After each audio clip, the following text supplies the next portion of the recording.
إن الحمد لله نحمده ونستعينه ونستغفره ونعوذ بالله من شرور أنفسنا ومن سيئات أعمالنا. من يهده الله فلا مضل له ومن يضلل فلا هادي له. أشهد أن لا إله إلا الله وحده لا شريك له،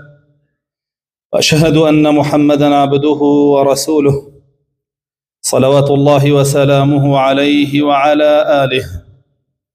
يا أيها الذين آمنوا اتقوا الله حق تقاته ولا تموتن إلا وأنتم مسلمون. أما بعد، فإن أصدق الحديث كلام الله، وخير الهدي هدي محمد صلى الله تعالى عليه وسلم، وشر الأمور محدثاتها، وكل محدثة بدعة، وكل بدعة ضلالة، وكل ضلالة في النار. قال ربنا جل وعلا في كتابه الكريم: لهم من فوقهم ظلل من النار ومن تحتهم ظلل، ذلك يخوف الله به عباده، يا عبادي فاتقون. قال عليه الصلاة والسلام: إن ناركم هذه جزء من 70 جزءا من نار جهنم. قالوا: يا رسول الله، والله إن كانت لواحدة لكانت كافية. فقال رسول الله صلى الله عليه وسلم: اتقوا النار ولو بشق تمرة. عباد الرحمن، عبدكاني الرحمن لالله أترسن سبحانه وتعالى، ولا سزاي الله أترسن. سزاي الله لدنيا ديبو هندق لعبدكاني، ولا ناو قوري شابو هندك تريان، ولا قيامتي شا بجهنم كعذاب أكبر بو أواني تريان. الله سبحانه وتعالى لقرآن فرمي: أفأمن الذين مكروا السيئات أن يخسف الله بهم الأرض أو يأتيهم العذاب من حيث لا يشعرون. فرمي آية أوانيك بردوام بلان دا أنين بخرا بكاري، بردوام بلان دا أريجن بو كفر سرخستني كفر، بو شرك سرخستني شرك، بو نفاق سرخستني منافقين، بو تاوانو أنجام داني تاوان لقل تاوان بارانا. آية أمانة أمين لسزاي الله سبحانه وتعالى كبوياني كس أماني داو بمانا إج ضمانك هيا كهر لدنيايا الله سبحانه وتعالى دوشاري سزاي أنك شكا أمتكاني بيشو همويان كاتك أو رفتاريان بوا هر لدنيايا بس سزاي الله قشتون. قومانك خسف كردوا بناو الزەویە ڕۆی چاندون، قەومانێکیشی قەذف کردووە لە ئاسمانەوە ڕەجمی کردوون و لە ناوی بردوون، قەومانێکیش لەلایەکەوە سزایان بۆ هاتووە کە بە خەیاڵی خۆیانە نەهاتووە.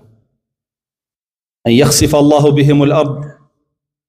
زەمانت هەیە ڕۆنەچی بە زەویە تەوبە ناکەی ناگەڕێیتەوە کە ضەمانت نییە کەواتە بێت لە ترسابی، کە لە ترسانیت کەواتە ئیماندار نیت. ضەمانت هەیە لە هەر جێکایەکەوە الله سبحانه وتعالى بیەوێ عەذابت بۆ بنێرێ. جاری وا هەیە بەدەست نزیکترین کەسی خۆت کە جگەرگۆشەکەتە عەذابت بۆ دێ. جاری وا هەیە لە باوک و دایکتەوە، جاری وا هەیە لە برا و خوشکتەوە، جاری وا هەیە لە خزم و کەسە نزیکەکانتەوە پێش دوورەکان. الله جل جلاله سزاد بو أنيري لو رقايو كضمانت نية أمانت نية آية نابي تو بترسي لو سزاني الله سبحانه وتعالى كهل دنيايا أدقريتو يجاري واهيا هرشي جيك هيا ما ترسي أوي هيا سزاي اللي وبيد بوتو دات خستوه جيقايا قلنا بهر حساب بو نكردوه ليو بوده ليو بيت أقع أو يأخذهم في تقلبهم وما هم بمعجزين. أي آية ضمان هي كاتك سفرك أشي بو جيقايك كاتك لجيقايك أمينيتو كاتك ليروي ألو كاتا الله سبحانه وتعالى سزاد بونا نيري كاتك كويت الريبو تاوان بو كفر بو سرخستري كفر كاتك كويت الريب بو زينا وداين بي سي لجيقايك بو جيقايك يتر ألو ريا زمان شيتيانا شي قومانك كوتون تريبو درقيانك ومعصية زينة وداين بي سي تاركان كوتو تخوارو هيج ضمانك نية بوت كتو بارزراو بالله هيج جور سزاكي الله سبحانه وتعالى تاكا ريقاك رزقارت أكالي ترسانا لسزاكاني ويعبدوانا زاني هربيلا سزاي قيامة بترسي جاري أبيلا سزاي الدنيا بترسي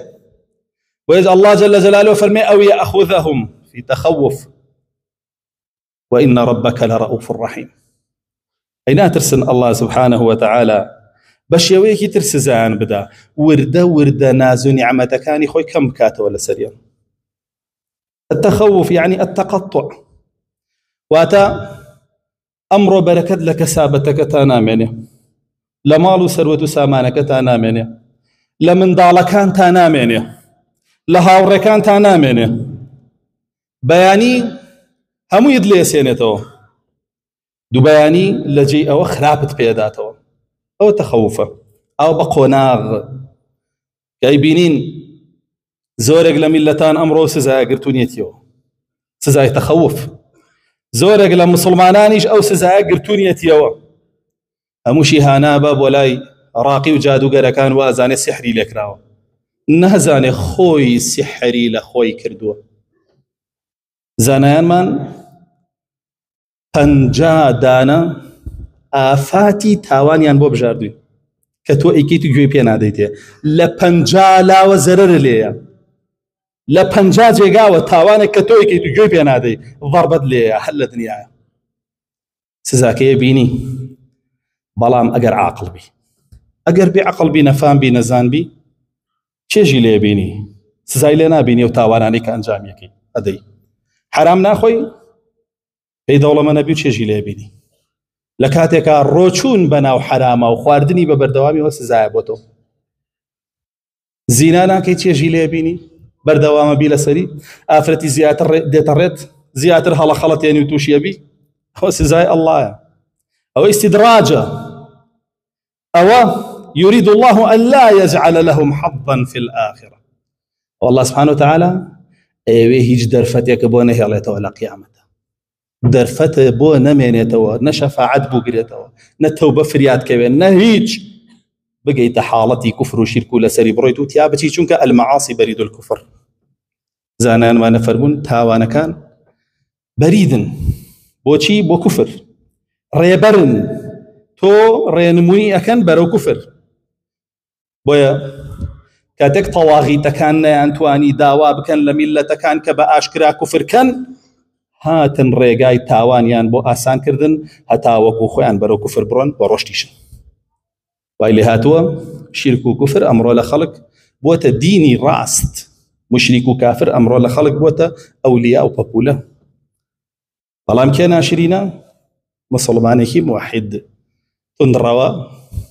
کۆنە پەرستە دوا کەوتووە دینی قورس کردووە بە هیچ شتێ ڕازی نییە کەسی قبوڵ نییە هەر خۆی قبوڵە هەر بۆ شێوە بڕۆ ئەو ناوانی کە لێنێن ئەمڕۆ بۆیە الله سبحانه وتعالى فەرمێ ئەمانە هەمووی عەذابی ئەدنایە بۆ ولنذيقنهم من العذاب الأدنى دون العذاب الأكبر بۆ لعلهم يرجعون ئێمە لە دنیایە سزای بچووک بچووکیان بۆ نێری طبعا ئەگەر نیوەت لێ بێتەوە ئەوە سزایەکی بچووکە بۆت هاتووە هەر نیوەی جسمە بڕوا سزایەکی بچووکە بۆت هاتووە لە چاو لەحظەیەکی جەهەنەمە رسول الله صلى الله عليه وسلم فرمى يؤتى بأبأس الناس في الدنيا يوم القيامة فيغمس غمسة في الجنة فيقال له هل رأيت بؤسا قط فيقول لا ويؤتى بأسعد الناس في الدنيا يوم القيامة فيغمس غمسة في النار فيقال له هل رأيت خيرا قط؟ فيقول لا. أفرمي لروجي قيامته بێتاقەت ترین کەس بێناسترین کەس خەمبارترین کەس ناڕەحەتترین کەسی دنیا هێنن یەکجار لە بەهەشت هەڵە کێشن یەک لەحظە پێی ئەڵێن تۆ قەت ناخۆشی و دیوە بڵێ نەخێر من هەر لە خۆشییا بوو یەک لەحظەی بەهەشت هەموو ناخۆشیەکانی دنیای لە بیرە باتەوە وا فەرمێ لەو لاشەوە خۆشحاڵترین کەسی دنیا هێنن کە بە تەمەنی ناڕەحەتی نەدیوە ناخۆشی نەدیوە هەموو ژیانی لە خۆشییا بووە یەک جار یەک لەحظە لە جەهەنەمی هەڵەکێشن پێڵێن قەت خۆشیت دیوە بە حەیاتم خۆشی منەتیوە یەک لەحظەی جەهەنەم 100 ساڵ تەمەن خۆشیت لە بیرە باتەوە جابووەوەی کە لە دنیای چێژیەوە عەذابی ئەدنایە عەذابی ئەکبەر ئەوەی قیامەتە ئەمەی ئەدنا بۆ کێیە بۆ ئەوەی کەسی عاقڵ بەخۆیان بچێتەوە بۆ ئەوەی میلەتی هۆشیار و ژیر بەخۆیان بچێتەوە ناچێتەوە بەخۆیان با چاوەڕێی عەذابی ئەکبەریش بێ انجا الله سبحانه وتعالى سزای ناوگۆڕی هەیە سزای ناوگۆڕی هەیە سێ پرسیار لە هەموو کەسێکرێ ئەبێ حساب بۆ پرسیارانە بکەی لی دەربچی پرسیارەکانیش نادیار نییە الله جل جلاله با ڕەحمە بە تۆ پرسیارەکانی لە دنیا پێوتووی کە لە گۆڕەکەتا لێتەکرێ کە لی دەرچووی رسول الله صلى الله عليه وسلم فەرمێ ما بعده ئەیسەر لەوێوە خۆشحاڵی دەست پێکە بەڵام کە لی دەرنەچووی ما بعده ئەصعب لەوێوە سەختی دەست پێکایتر سێ پرسیار من ربك پەروەردگار و پەرستراوە کێ بووە لە دنیایە یانێ زۆر کەس پێی بوترێ من ربك بڵێ پارە بڵێ فڵانە تاغوت فڵانە سەرکرد یاخود هەر جوای پێ نادرێتەوە شێخ مەلا حیزب گروپ جەماعەت حەز و ئارەزوەکان هەوا شەهوەت یانێ زۆر کەس ئەمەی پەرست بێ بۆیە لە قیامەت لە قەبرا ناتوانێ بڵێ الله ئەنجا پرسیاری دوم لێتەکرێ ما دینک دینەکەت چییە زۆر کەس لەسەر هەموو دینێ بووە بەس لەسەر ئیسلام نەبووە بەشێکی لە گاور قبول بۆ تەطبیقی کردووە لە ژیانیە بەشێکی لە جوولەکە قبول بۆ تەطبیقی کردووە لە ژیانیە بەشێکی لە جاهیلیەتی قوڕەیش قبول بۆ تەطبیقی کردووە لە ژیانیە بەشێکی لە دیموکراسیەت و علمانیەت قبول بۆ تەطبیقی کردووە لە ژیانیە ئەمە ئەڵێ دینی من ئیسلامە تەسلیم بوونە بە الله بە فەرمان و قەدەغەی الله ئەمە ئەتوانێ ئەو جواب بباتەوە هەل لە ڕووی دێویشی زانێ و جواب بباتەوە ناتوانێ و جواب بباتەوە ئەنجا لێ پرسرێ من نبيك ياخذ ماذا تقول في هذا الرجل الذي بعث فيكم بشوين كيو بوي كقائد بوا كبيغمبر بوا لا نزور كزول غوراني بيش يا ريزان فليمساس لا نزور كس بلا سروك وسركرده بلا شيخ وملا رسول الله حال لبيرنا بولا دنيا بس بشوين يا ونبوا بلا دهيئتي رسول الله بابا بجيره عايزاني بڵێ دەڕەوشتی رسول الله بۆ ببژێرە نایزانێ بڵێ دەکرداری گەوری رسول الله بۆ ببژێرە نایزانێ بڵێ دوو حەدیث بە لەبەر بڵێ بوو نایزانێ بڵێ چوار حەدیثم پێ بڵێ تەطبیقی کردبێ ناتوانێ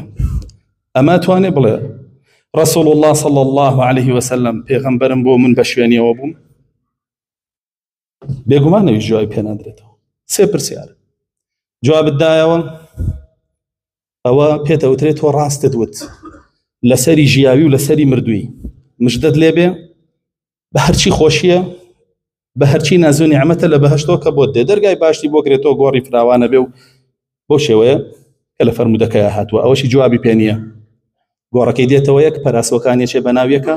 لێی ئەدرێ پێوترێت درۆت کرد لەسەر بەتاڵ ژیاوی لەسەر بەتاڵیش مردووی دەرگای جەهەنەمی بۆ کرێتەوە لە سزای ئەوەی بۆ دێ پێش ئەوترێەوە شوێنەکەتە لە جەهەنەمە کە قیامەت هاوەچتە ناوی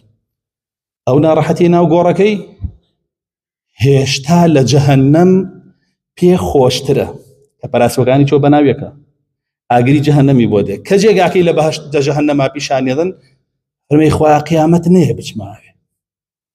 دەبۆیە بە مەرحەلەیە عەذابەکە عەذابی گەورە جەهەنەمە ئەوەی پیاو بێ و ئەوەی عەبدی ڕەحمان بێ بە معنای کەلیمە الله ترسي لسزاي الله ترسي للدنيا هتاوكو الله سبحانه وتعالى أمينك لقبر لقيامته. الله جل جلاله لسورة الزمر فرمي قل إن الخاسرين الذين خسروا أنفسهم وأهليهم يوم القيامة ألا ذلك هو الخسران المبين. أبو خلق بلا هموي دوراوي حقيقي أزانن كين أزانن كامانا أوانا كلا روجي قيامتا خويانو مالو بنالي أنا دورن شو عادة أواني خوياني أن دورانو مالو بنالي شان دورانو. ويا الله سبحانه وتعالى فرمي يا أيها الذين آمنوا إيمان داري جو بقرأ الله جل جلاله لقلتو يتي أي أواني إيمان تان هنا وقوا أنفسكم وأهلكم نارا خوتانو مالو منالتان بباريزن لآقر أقري الله جل جلاله قال تنية وقودها الناس والحجار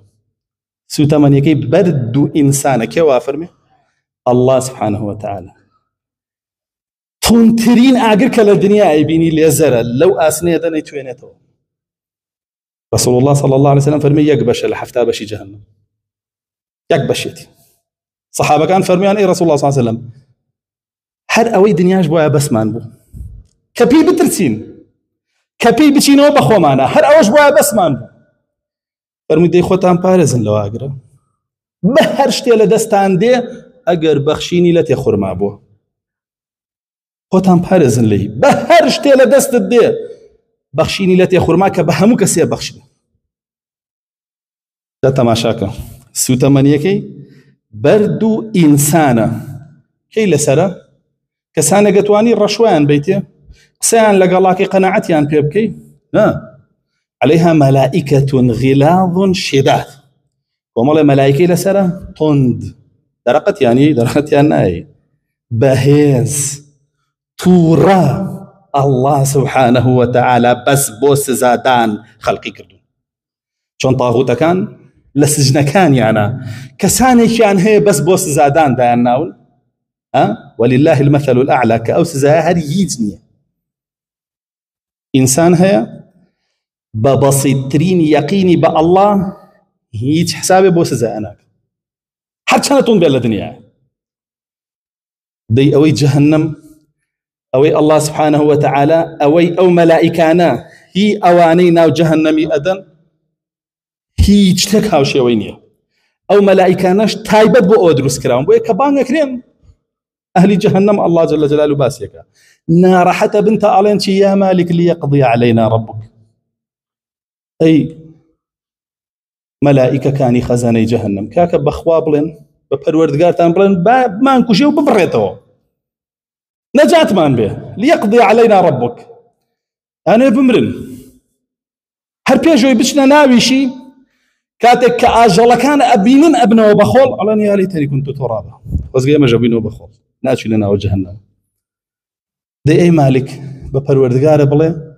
باب ما انكشي بخرابترين كشتنو طوابه نا جوابيش أن نادريتو تادوي 40 صال عندك لزانه أنا فرمون 40 صال قيامة تشنقك دواي 40 صال قبيانا ودري إنكم ماكثون ياك جواب إيوه هتا أتيا ابن بزينوي حلنا وآقرا يا ابن كجزئيك أو دنيا لحفتا بشي أو كأسنة وينته تحمل يواكي قد لخيال طابوان بابتانا إنساني أما لم يشكي به جرأتك معصيتي الله بك بحياتي جرأتناك بقول خيال طايا أجر بيتو بطاغوت يبلي طاغوت أجيري ليه تدري بحياتنا ويري وابلي بقول خيال طايا شوار آيات تطبيقي أجيري سجنك سزادري بحياتنا ويري بقول خيال طايا بيبو مسقوت أجيري سجنك لي ناي ريش بها ليتو أجيري سجنك لي ناي تاوان قبول نكي ناني أبري تاوان قبولك وشي لخيال تاني الله جل جلاله أو سزايه أو آقريه كإمام عمر أي فرمو اتقوا النار ختام بارزن لآقر فإن قعرها بعيد بني قولة رسول الله صلى الله عليه وسلم لمزقود دانشتو زرمه يقدي بها ولا نفرمي زان نوتي فرمون نازاني أفرمي وبرديك حفتا صالة الكراوة ويسقشت بني جهنم قعرها بعيد زور قولة زور قولة هي أولية كتو لو قولة يوه هيج آسويك ببيني هيج أميدك هبيت بدرچون سركوتنەوە بەسەریا و دەرچوون لێی و ئەوانە مەئی و سەبیلی پاشانە فەرمێ وەحەڕوها شەدید گەرماکەشی زۆر تونە رسول الله صلى الله عليه وسلم فرمي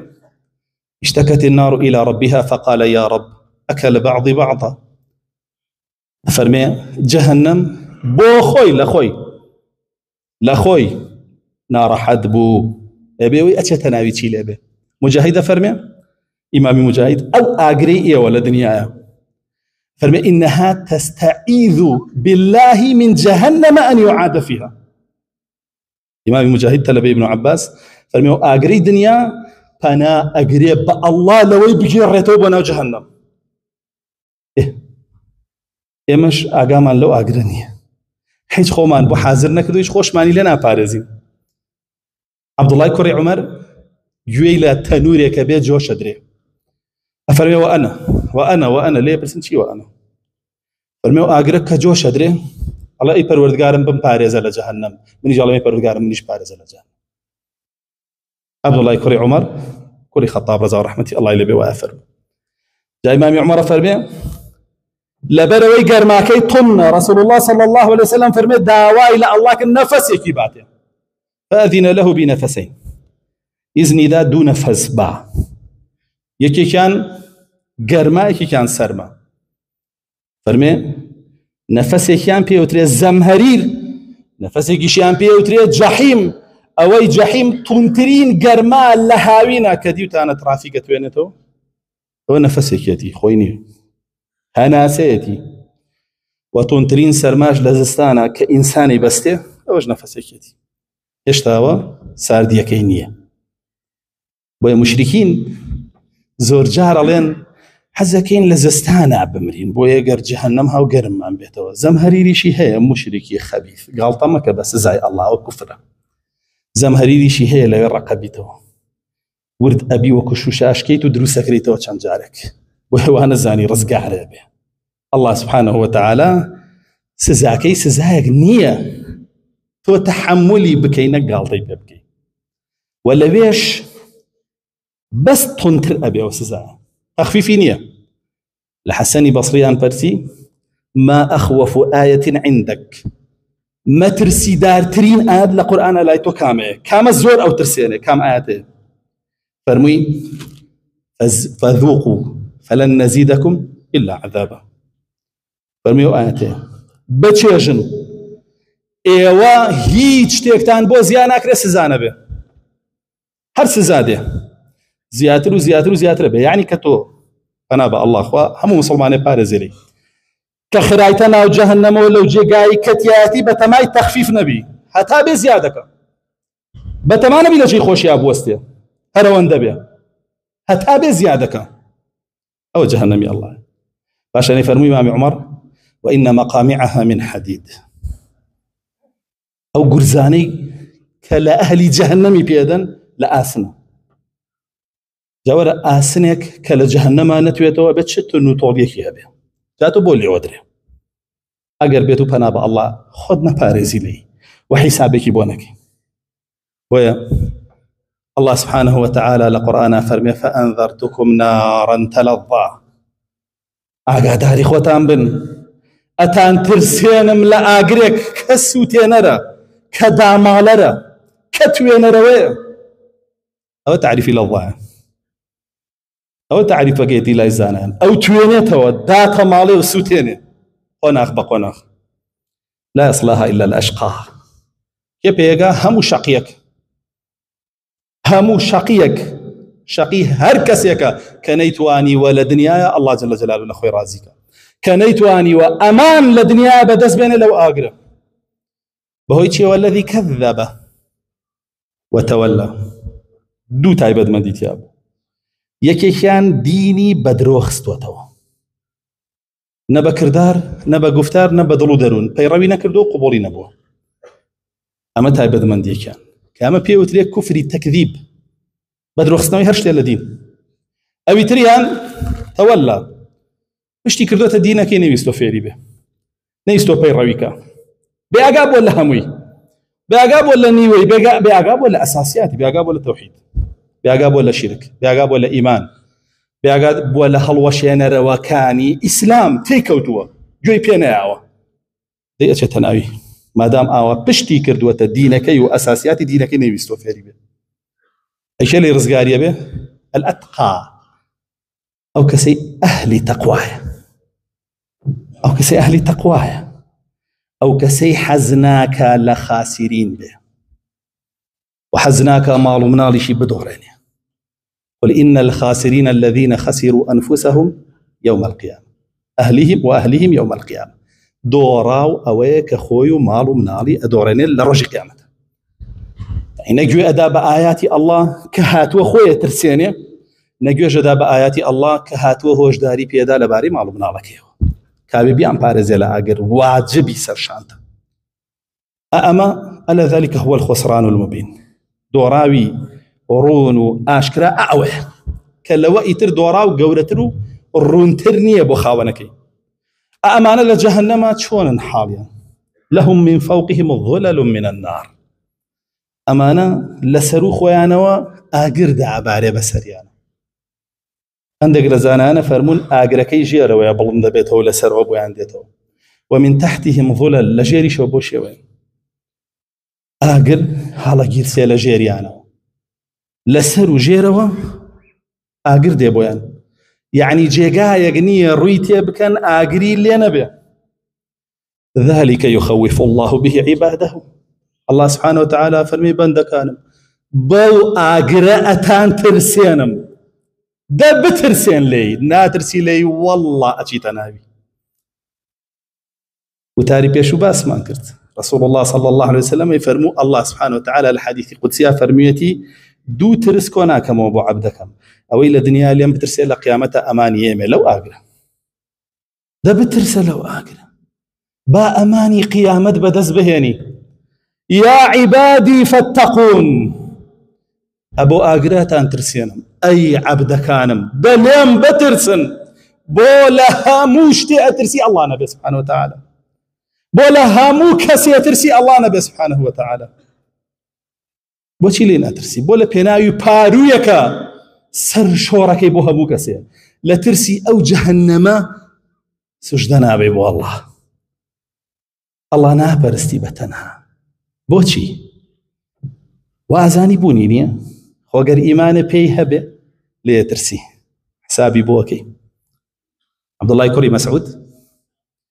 ئەدا بە پاڵ کۆمەڵێکە ئاسنگەرن ئاسنێک دەرەکەن لەناو ئاگرات تەورێکی لێ دروستکەن ئەی بینێ سوور بووەتەوە بە چەکوشتی بەرەبن دەستەکا بە گریان. ئەلقەما فەرموتم بۆچی گریی کەسابەتەکەن ئیشەکەن میهنەیەکە سەحابە ئاوا ژیاون لەگەڵەوە ئاەتانە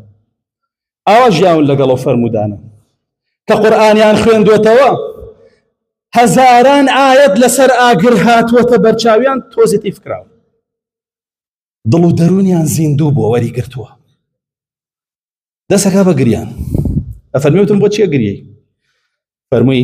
الله سبحانه وتعالى لقرآن بو آقري دنيا فرمي نحن جعلناها تذكرة ومتاعا فرمي ما آقري دنيا ما نكردو بياد خرا وبوتان يعني آقري دنيا كأي بيني أبيتو يكسر بيري قيامته بكبتو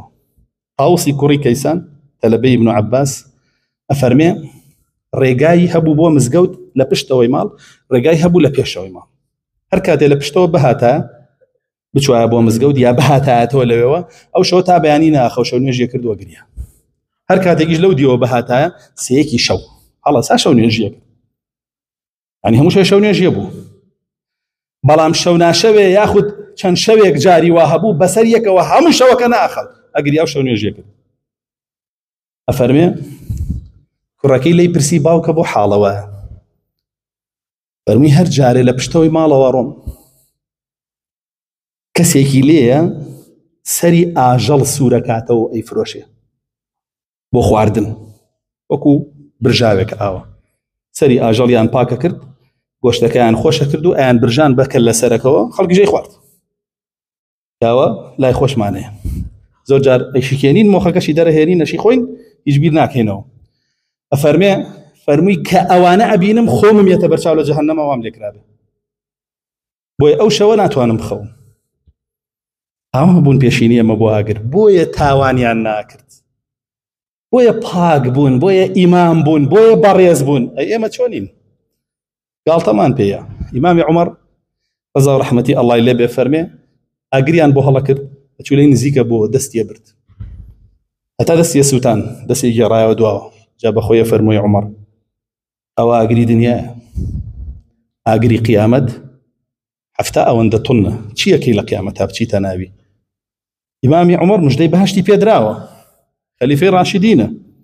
هەموو ئومەت خۆی زیندووە شاهیدی عەدلی ئەدا شاهیدی تەوحیدی ئەدا شاهیدی جیهادی ئەدا ئاوا بیر لەوا کاتەوە نەوەک بچمە ئاگر ئێمە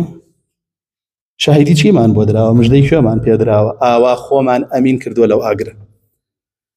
والله سبحانه وتعالى فرمى يا عبادي فاتقون أي عبد كان تقوى الله بكن بترسن لو آقرا نزمترين سزاي رسول الله صلى الله عليه وسلم زان فرمي كسيك دو بشكول ابني بيادان ري لروايات اختراهات وجوتين على كريبا بيا لروايات اختراهات فرمي أبو طالب إمام بهوي أوهم برقرية وككردي لمدينة بهوي أوهم دفاعك كردي لرسول الله صلى الله عليه وسلم أفرميت كام كرس زاكي بوسو كراب بوجوتا نعلى أفرمي كريتا بي هتا يا موخي كلنا لا بي كريت دماغ كلنا أو نزمترين سزايدي وزك حسابي بوبكين ومهما أنا بقر أبو طالب يج موقفي نية برامبر مدينة برامبر بمسلمانان برامبر بخدي رسول الله صلى الله عليه وسلم خوشي بجملة إيمان داران حسابك بهشتي شي بخوي بريار داوة اللهم إنا نعوذ بك من النار ونسألك الجنة يا رب العالمين والحمد لله رب العالمين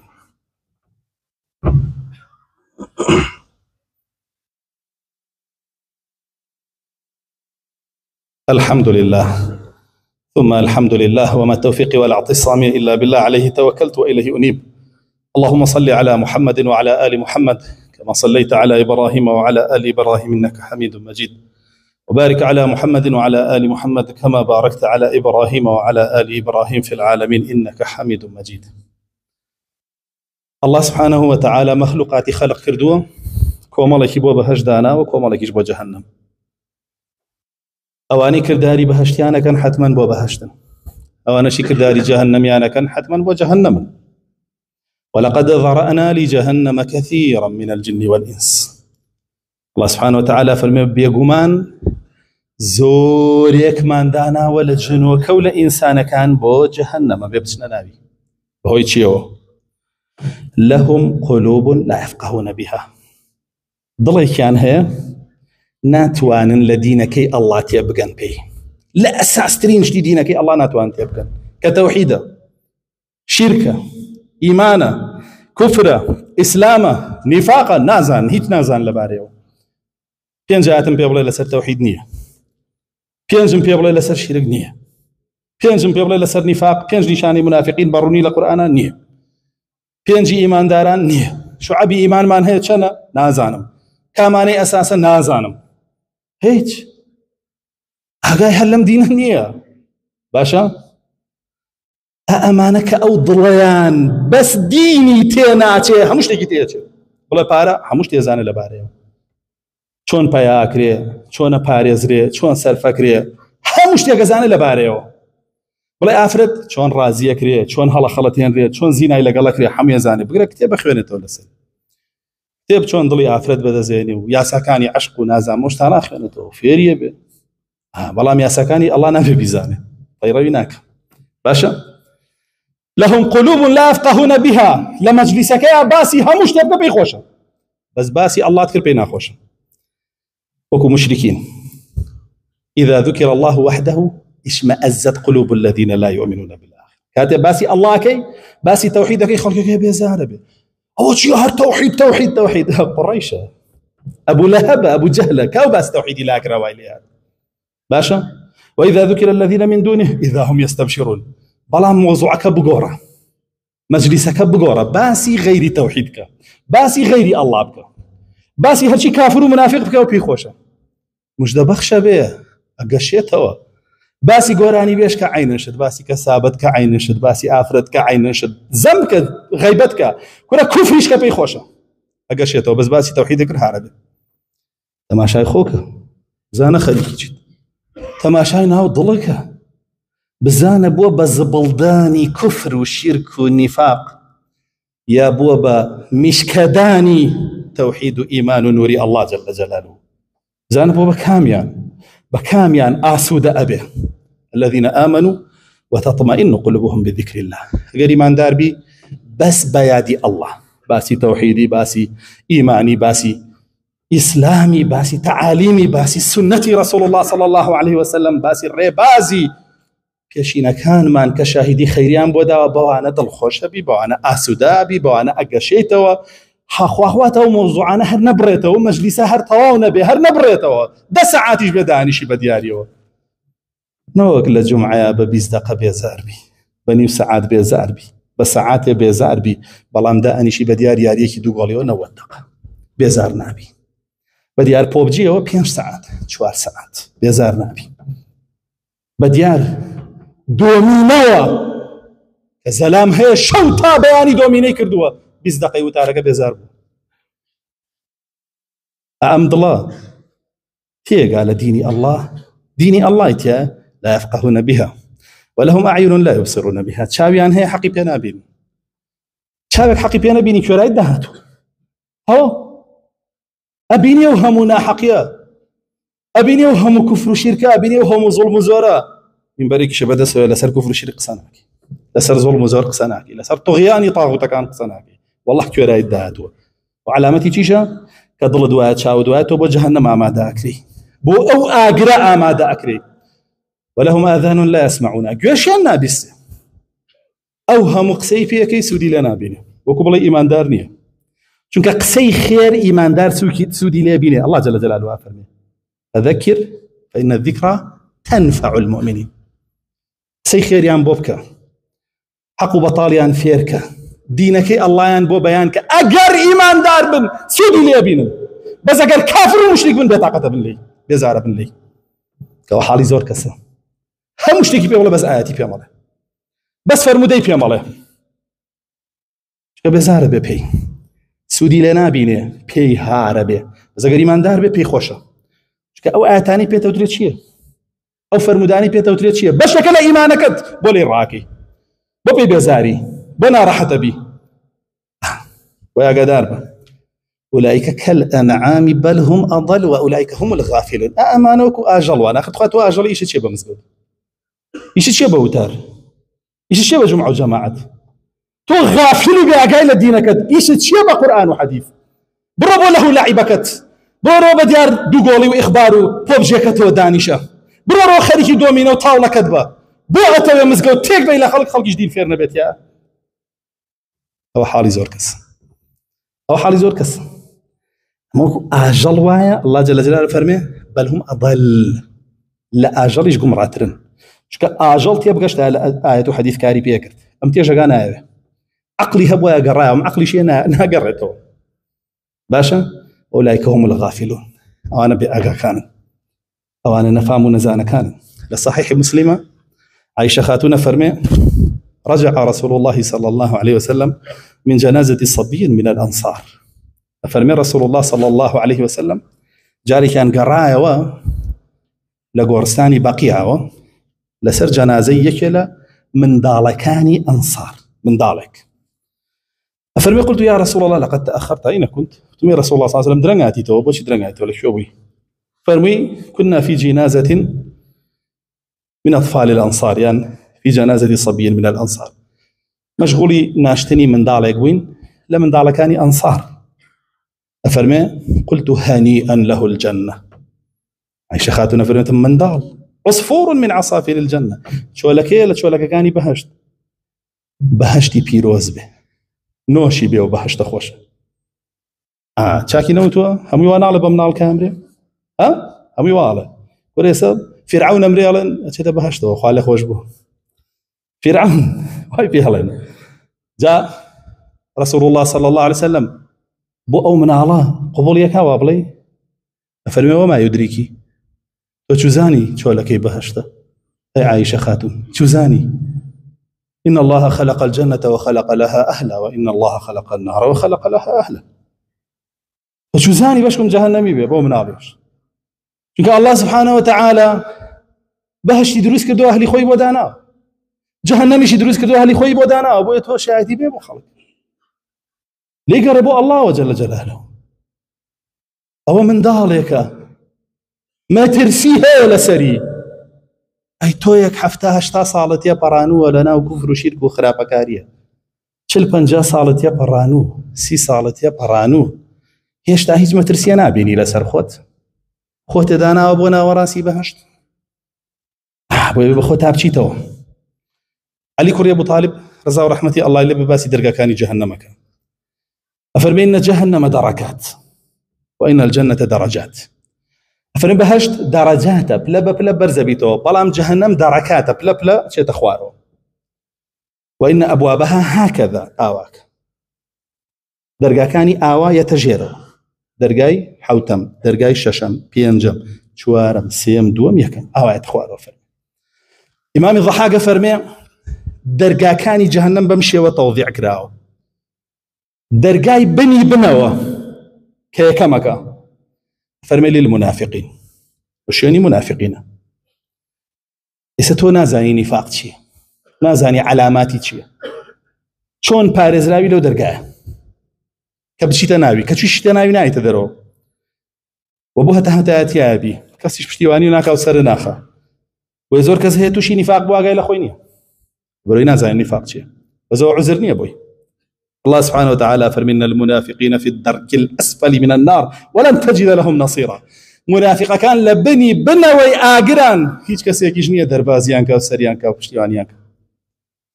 درگای دوا أو كدرگای دوا مكا لبنو شويني يهودا جولكا أوان نزيكترين كسن لمنافقين ولا بروي بردوام منافق ويهود تنسيقيان هبو لا سايكيان كدوتو درگای دوا أو هي نصارى هي قاورة كان إمام الضحاك وافرمي درگای دوا أو هي الصابئية كان درگای دوا أو هي مجوسة ودرگای بيانجم درگای ششم هي مشركين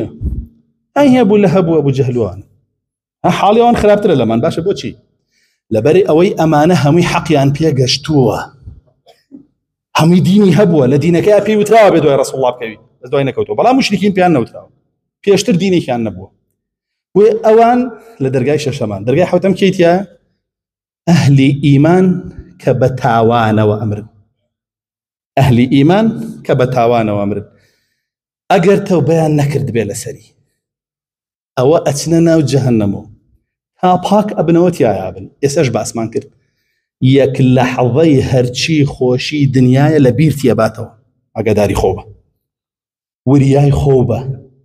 كي أتشي تاواني بكي بهوي وبتشيتا ناوي لابثين فيها أحقابا أرحقوا بك هشتا صالة أحقابا يعني چن هشتا صاليك تي آميني تو تحمل يكي وبردوام توببكو پشيمان برو لتاوانو خود چاك أواني كلا آقرة ترسن چن مرتبيك مرتبة كاني هموي خوازرا ويقدانا يعني بين خوازرا مرتبة يكم تو واجب لسره يعني مرتبه وجوبي بيوتري او اندل الله بترسي كتوحيد فيربي وشرك فيربي للتوحيدك بيربيكي لشرككش خود ببارز وحرام وحلال دان بيانيتو تطبيقك اما واجب لسره ام ترسانه لاجر واجب لسره ابي او اندل لي بترسي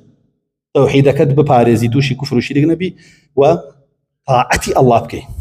أما واجب لسره دو أو مرتبة مندوب معناها سنة لسره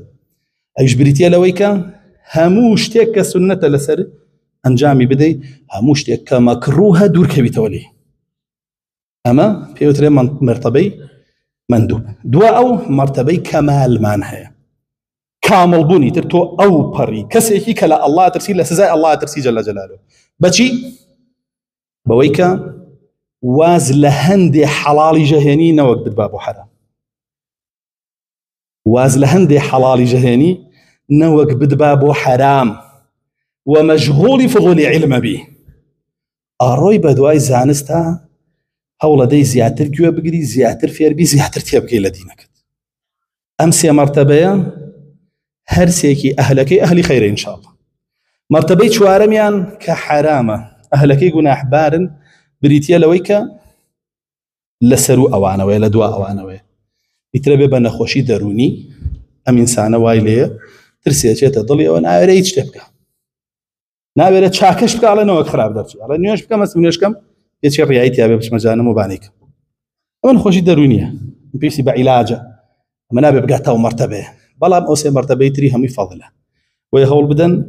ئەو پلەبەندیانە لە خۆتانە بێن نەبوون جارێک کاکە هەوڵ بدە ئەوەندە بترسە لە ئەڵڵا تو شیرک نەبی موحید بی حرام بە حرام بزانی حەڵال بە حەڵال بزانی قسم بە الله ئەم مەرتەبەیە لەناو مسڵمانانە هەبووە و هەمویان بیانزانیا و تەطبیقیان بگرتە حاڵی ئومەتان بەم ڕۆژە ناگەشت کە ئەمڕۆ پێی گەشتووە کە زۆربەی نازانێت تەوحید چییە نازانێت شیرک چییە نازانێت چی حەڵاڵە و چی حرامە بە پرسیارەکانیان ناکەین لە ئێمە یەکەی نەزانین حرامی ڕوون و ئاشکرا لە لای حەڵاڵە کە ئەڵێی بۆ کردوتە فڵانە مەلاوتێتی حەڵاڵە فڵانە مەلا کێیە سيركي سري لحزبك وجروبك وجماعتك ودرجة ويش بواك أما مراتب كاني ترسان لأقربو داوا كارم الله سبحانه وتعالى همولا أكمان بارز لي داوا كارم الله توفيق من بدا بخو باراستن لي داوا كارم الله سبحانه وتعالى رحم بمصلبانان كالا سرتا سري دنيا بيان جارتو سردينا حقكي بسري أم خاب سر جمنا كان أنا داوا كارم الله سبحانه وتعالى شفاي نخوش كان من بدا بتهبت أواني كذا ودعاء خير يان كردوه دعوة كارم الله سبحانه وتعالى شفاء بوبنيره ربنا آتنا في الدنيا حسنة وفي الآخرة حسنة وقنا عذاب النار ربنا لا تزغ قلوبنا بعد إذ هديتنا وهب لنا من لدنك رحمة إنك أنت الوهاب آمين أقم الصلاة رحمك الله